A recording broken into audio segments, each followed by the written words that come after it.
네, 감사합니다. 스타트업 얼라이언스 임정호 공동대표입니다. 멀리까지 와주셔서 감사드리고요. 저는 오늘 한국 스타트업 생태계 업데이트를 해드리도록 하겠습니다. 일단 여러분들 다시 만나서 무척 반갑고요. 제가 지난 7년 동안 VC와 공무원 사이를 이렇게 오가면서 또 다른 앵글로 한국 스타트업 생태계를 이렇게 봤습니다.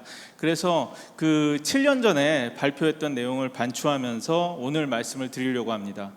7년 동안 어떤 일이 있었는가, 그거를 보면 이런 일들이 있었던 것 같습니다. 일단 제가 TBT라는 벤처 캐피탈로 옮겼을 때 팬데믹이 터졌습니다. 그러면서 처음에는 굉장한 그런 위기라고 생각을 했었는데요. 엄청난 이런 벤처 투자, 디지털 붐이 일어나면서 엄청난 그런 투자가 이렇게 있었고요. 그러다가 제가 이번에는 중소벤처기업부로 이렇게 창업벤처혁신실장으로 옮겼습니다. 사실은 제가 옮기자마자 벤처 혹한기가 시작이 됐고요. 3년 동안 일하는 동안 사실 벤처 혹한기가 있다가 제가 그만두고 나오니까 다시 좋아지기 시작했습니다. 그러면서 지금 다시 회복, 변곡점이 시작되고 있다고 이렇게 말씀을 드릴 수가 있습니다. 지금 마켓은 확실히 회복되고 있는 것 같습니다. 드라이 파우더가 펑펑 쌓이고 있다고 말씀을 드릴 수가 있겠고요. 벤처 투자는 계속 이렇게 늘어나고 있어서 지금 전년 대비해서 25년의 경우 14%가 늘었고요. 그리고 거기에 더해서 이 펀드 결성은 더 빠르게 이렇게 되고 있는 것 같습니다. 벤처 투자 건수로 이렇게 봤을 때 이게 벤처 투자사하고 신기사를 이렇게 합친 건데요. 금액이 8,500건으로 사상 최고가 됐습니다. 그래서 굉장히 지금 21년보다도 활발하게 지금 투자가 지난해에 됐다라고 할 수가 있고요. 다만 펀드 결성 숫자는 그거에 비해서 아직은 따라오지 못하고 있는 것 같습니다. 이게 1분기 데이터가 얼마 전에 중소벤처기업부에서 발표가 됐었습니다. 그래서 1분기 발표를 보면 확실히 이 벤처 투자가 가속화되는 것을 알 수가 있고요. 특히 놀라운 것은 펀드 결성이 22년 1분기, 그때가 아마 피크였을 것 같은데요. 그때보다도 더 많아졌습니다. 그래서 펀드 결성이 사상 최대가 이렇게 됐기 때문에 확실히 이렇게 빠르게 이 펀딩이라든지 벤처 투자가 늘어나고 있고요. 어떻게 이렇게 펀드 결성이 늘어났나를 자세히 보면 정책 자금이 많이 이렇게 뒷받침을 했다는 것을 알 수가 있습니다. 모태펀드랑 성장금융이 많이 이렇게 출자를 했기 때문에 이렇게 많이 늘어나고 있습니다. 그래서 올해 상반기에 한국의 주요 스타트업이 100억 이상의 그런 투자를 받은 딜을 한번 이렇게 분석을 해봤습니다. 그래서 제가 이렇게 언론에 공개된 것들을 이렇게 찾아낸 것이 57개였고요. 그게 한 2조 7천억 원 정도가 이렇게 투자가 됐었는데 놀랍게도 95%가 딥테크였습니다. 가장 많이 이렇게 화제가 된 회사들이 이렇게 꼽아봤습니다. 크게 보이는 것만 해도 이게 상반기하고 지난해 퓨리오사를 이렇게 넣었는데요.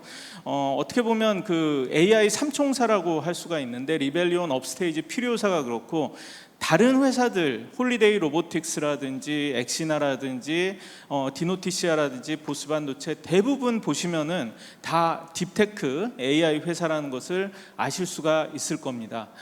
이게 제가 7년 전에 여수에서 했었던 스생컨 때 어땠었나를 제가 한번 비교해 봤습니다. 그때는 6월에 했었기 때문에 조금 더 많은 100억 이상 딜을 담을 수가 있었는데요. 그래도 26건 정도밖에 안 됐고 그때는 겨우 5건만이 딥테크였습니다. 그런데 지금 제가 아까 보여드린 올해 이 초기 투자, 올해 100억 이상의 투자는 57개 중 49개가 이렇게 딥테크였었고요. 그 중에서도 AI 반도체하고 LLM에 거의 60% 정도가 투자된 것을 알 수가 있었습니다. 즉 10년 전에는 벤처 투자 비중에서 대형 벤처 투자 비중에서 10%가 딥테크였었는데 지금은 95%가 이렇게 됐다는 겁니다. 얼마나 이게 대전환이 됐는지를 알 수가 있습니다. 그러면서 하나 좀 특혜해서 봐야 될 이런 트렌드가 있는데요. 7년 전 같은 경우는 그때 대형 투자를 했었던 1,000억 이상 투자들이 컬리라든지 야놀자라든지 직방 같은 회사들이었습니다. 그 회사에는 뭐 세코야 캐피탈이라든지 골드만삭스 같은 글로벌 투자사들이 딜을 리드를 했었는데요. 올해 1,000억 이상의 그런 투자 유치 빅딜의 경우에는 리벨리온, 업스테이지, 엑시나 홀리데이 로보틱스 같은 경우는 거의 국내 펀드였습니다. 국내 국민 성장 펀드가 리드를 해주고 산업은행이 따라가고 또 미래에셋이나 뭐 에이티넘이나 LB 같은 곳에서 이렇게 한국의 유니콘들을 만들고 큰 투자를 하고 있다는 것을 알 수가 있었습니다. 이게 뭐 미국 AI에 돈이 다 빨려가서 그런지는 모르겠지만 어쨌든 좀 아쉬운 부분은 우리 그 생태계의 글로벌 투자 연결이 좀 약화가 되고 있다라는 신호라고 볼 수가 있겠습니다. 또 아쉬운 점은 초기 투자도 계속해서 회복이 안 되고 있습니다. 초기 투자가 예년에는 27%까지 이렇게 됐었던 3년 이내 기업에 투자하는 거죠. 이거 같은 경우가 많이 줄어들어서 지난해에는 2조 3천억까지 이렇게 줄어들었고요. 우리 1분기에 약간 늘어난 것처럼 이렇게 보이기는 하지만 지난해 1분기는 27%였었기 때문에 이것도 줄어든 거라고 할 수가 있겠습니다. 그래서 이게 생태계 저변이 좀 약해지는 게 아닌가 하는 그런 좀 우려도 있다라고 말씀을 드릴 수가 있습니다. 지역 스타트업 생태계의 경우에도 사실 수도권 집중 현상은 나아지지 않았습니다. 10여 년 전에 70%에서 지금은 거의 80% 정도로 수도권이 더 늘어났다라고 할 수가 있는데요. 그래도 희망적이라고 할 수 있는 것은 권역별로 특화가 됐다는 겁니다. 그래서 뭐 대전 같은 경우는 바이오나 로보틱스 회사라든지 이런 식으로 상당히 지역별로 이제는 특화된 이런 기업들이 그쪽의 그 생태계를 이끌고 있는 식으로 변화를 하고 있습니다. 또 아쉬운 점은 이렇게 딥테크 중심이 되다 보니까 여성 창업자의 비중이 줄어들고 있다는 겁니다. 전체적인 창업자 중에서 여성 창업자의 숫자는 여기 보시면은 5%에서 한 10% 정도로 오히려 늘었는데요. 벤처 투자를 받은 그 이 비중 중에서 보면 전체 벤처 투자에서 여성 창업자가 받은 비중은 오히려 2%대로 이렇게 많이 줄어들었다라고 할 수가 있습니다. 올해 그 받은 57개사 이 중에서도 제가 보니까 여성 창업자가 3분 있었을 정도로 딥테크 시대에는 여성 창업자들이 조금 고전을 하고 있는 것 같다는 생각이 듭니다. 이번에는 회수 시장에 대해서 조금 이야기를 해보겠습니다. 사실 2018년에서 그 22년 사이에는 글로벌 매각으로 인한 그런 그 빅딜들이 굉장히 많았습니다. 뭐 배민이라든지 하이퍼 커넥트 같은 그런 그 빅딜도 있었고, 기억하시겠지만 카카오가 굉장히 투자를 그 인수를 많이 하고 그러면서 상당히 이런 좀 그 스타트업 M&A 붐이 일었다라고 할 수가 있겠습니다. 그런데 아쉽게도 지난 몇 년간 보면 M&A 자체도 많이 약화가 됐지만 이런 글로벌 매각으로 회수된 빅딜은 거의 전무하다시피 합니다. PE들이 조금 그 인수 플레이를 해서 PE가 인수를 해서 성공적으로 볼트온을 한 케이스로 리멤버 같은 이런 케이스가 있고, 그리고 많은 이런 벤처 가뭄 속에서 많은 기업들이 어려움을 겪으면서 에퀴하이어식으로 인재 위주로 이렇게 합병을 하는 경우들은 있었지만 확실히 M&A 빅딜도 이렇게 좀 약해졌다라고 할 수가 있고요. 상장 시장의 경우에도 잘 아시는 것처럼 파두 뻥튀기 상장 그 의혹 그 이후로 기술 특례 상장이 상당히 그 이 문턱이 높아져서 어려웠었습니다. 다만 최근 상장 시장이 좋아지고 특히 K-뷰티, 바이오, AI가 이렇게 상장 시장을 견인하면서 시장의 분위기는 많이 좋아지고 있는 것 같습니다. 하지만 어쨌든 한국의 회수 시장은 한 40%, 50%는 IPO가 이렇게 담당하고 있는 이런 구조가 변하지 않았고요. 이런 M&A 자체를 통해서 회수되는 것은 계속 뭐 5% 이하로 이렇게 머물고 있는 것 같다라고 말씀을 드릴 수가 있습니다. 이런 분위기 속에서 또 다른 이런 새로운 트렌드라고 볼 수 있는 게 K 디아스포라라고 제가 말씀을 드리고 싶은데요. 미국으로 본사를 옮기거나 아예 처음부터 미국에서 창업하는 회사들이 굉장히 빠르게 늘어나고 있다는 겁니다. 이런 회사들이 저희가 벤처 투자를 받은 회사들만 이렇게 집계를 해봤을 때 200여사 정도를 이렇게 찾을 수가 있었고요.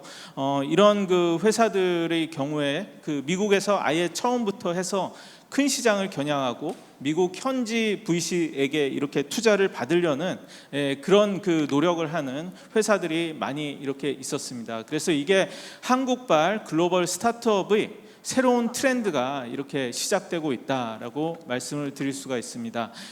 이런 그 한인 스타트업들이 큰 투자를 받는 사례들도 늘어나고 있고요. 그래서 뉴욕의 아모지 같은 경우는 한화로에서 거의 4천억 이상을 투자받은 이런 그 회사도 나왔고, 미국으로 플립을 해서 수백억의 투자를 받은 뭐 리얼월드라든지 프렌들리 AI 같은 이런 그 사례들도 나왔습니다. 그리고 한인 이런 스타트업 중에서도 유니콘들이 계속해서 늘어나고 있는 이런 상황이라고 말씀을 드릴 수가 있겠습니다. 다만 아쉬운 것은 이런 그 회사들이 한국 법인이 아니라는 그런 이유로 사실 대부분의 고용과 일은 한국에서 하면서 본사 자체만 미국으로 하는 그런 회사들이 많이 늘어나고 있습니다만은 정부 지원이라든지 여러 가지 정부의 그 프라이어리티에서 해외 법인이기 때문에 이렇게 배제가 되는 이런 그 상황이 일부 있기도 하고요. 중소벤처기업부의 경우는 국외 창업법을 만들어서 어느 정도 인정을 하고 있습니다만은 아직도 보면 그 이런 기업들이 성장을 하면서 시리즈 뭐 A, B, 특히 그로스 투자를 받을 때 한국에서 투자했던 VC들이 해외 기업이기 때문에 팔로운 투자를 하기 어려운 그런 문제들이 생기고 있습니다. 그래서 이런 문제들은 좀 제도 개선을 해야 된다라고 생각을 합니다.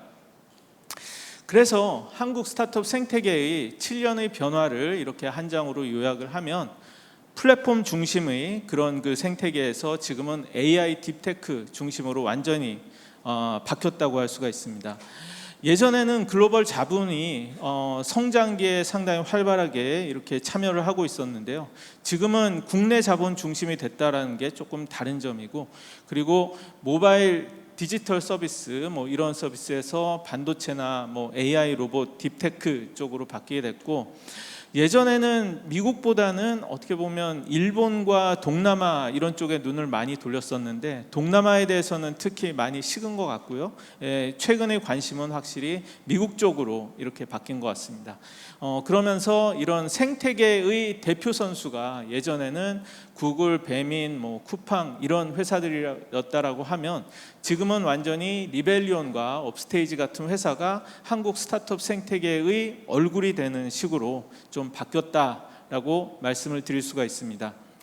그리고 또 하나 이렇게 말씀을 드리고 싶은 것은 새 정부의 스타트업 지원 3종 세트라고 이렇게 말씀을 드릴 수가 있습니다.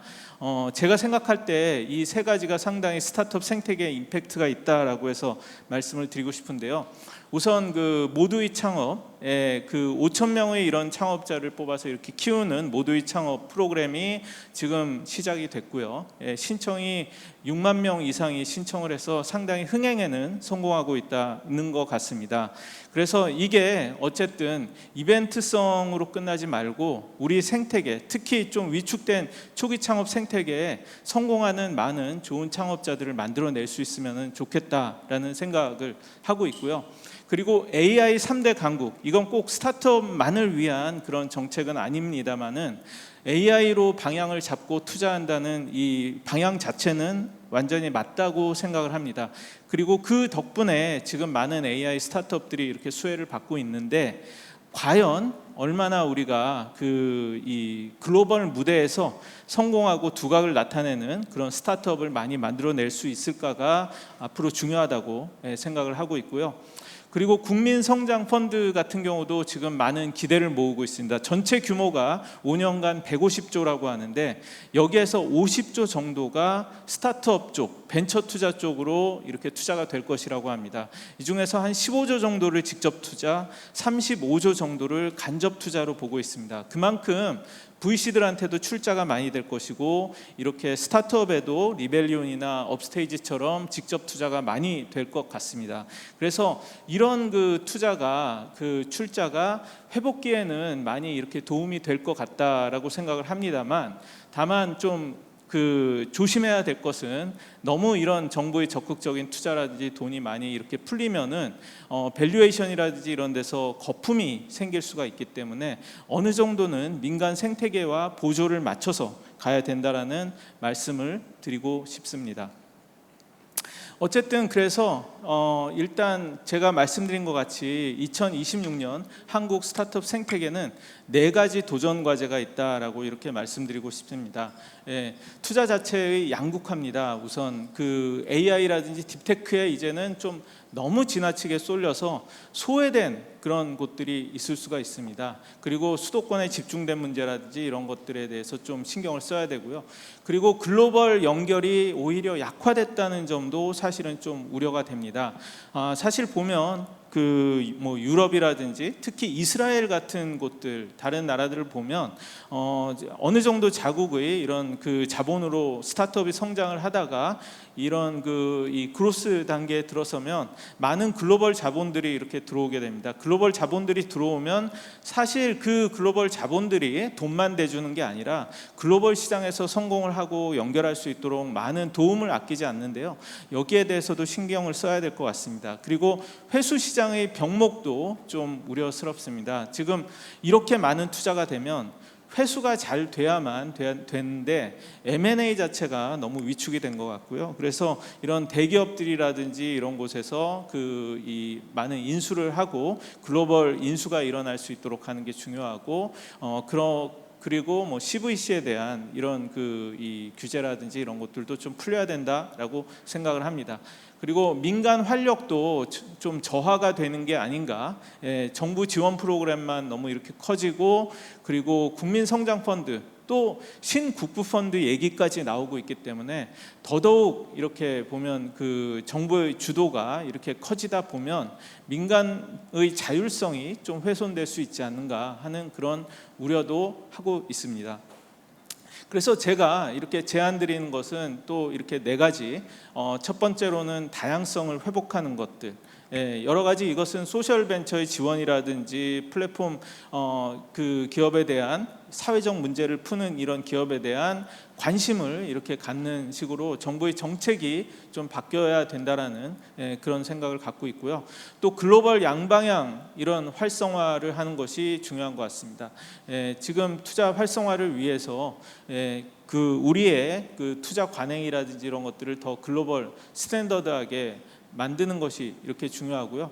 또 국내 VC나 CVC들이 또 해외로 나가서 열심히 투자를 해야 됩니다. 꼭 한국인에 대한 투자가 아니더라도 글로벌 경쟁을 해서 역량을 이렇게 또 키워야 되고, 또 해외로 나간 우리 기업들을 잘 지원할 수 있도록 이런 글로벌 투자를 해야 되고, 또 해외 인재들이 한국에서 이렇게 또 창업을 하고 유니콘 기업을 만들 수 있도록 그런 관심을 갖는 것도 중요하다고 생각을 합니다. 세 번째는 회수 시장 활성화입니다. 회수시장 활성화를 위해서 M&A, 세컨더리 펀드라든지 이런 것들을 만들어서 회수를 활성화시키고 다양화하는 것이 이렇게 중요하고요. 그리고 기술 특례 확대라든지 코스타 시장 활성화 같은 여러 가지 필요한 일들이 많이 있는 것 같습니다. 그리고 마지막으로 민간 중심으로 이렇게 재설계를 하는 것이 좋을 것 같습니다. 네. 그래서 이제는 정부는 스타트업에게 돈만 주는 게 아니라 스타트업의 성장을 가로막는 규제를 없애주고 그 시장을 만들어주는데 더 큰 관심을 이렇게 가져주면 정말 좋겠다라는 그런 생각이 듭니다. 어쨌든 지금 보면 벤처 겨울을 지나서 한국 스타트업 생태계는 회복기로 가고 있습니다. 그리고 한국 스타트업은 지금 완전히 AI, 딥테크 강국으로 이렇게 진화 중이라고 말씀을 드릴 수가 있겠습니다. 그래서 이제는 이렇게 역량을 키운 한국의 스타트업들이 다음 무대를 이제 글로벌로 가져가야 될 때라고 생각을 합니다. 제 발표는 여기까지 하도록 하겠습니다. 감사합니다.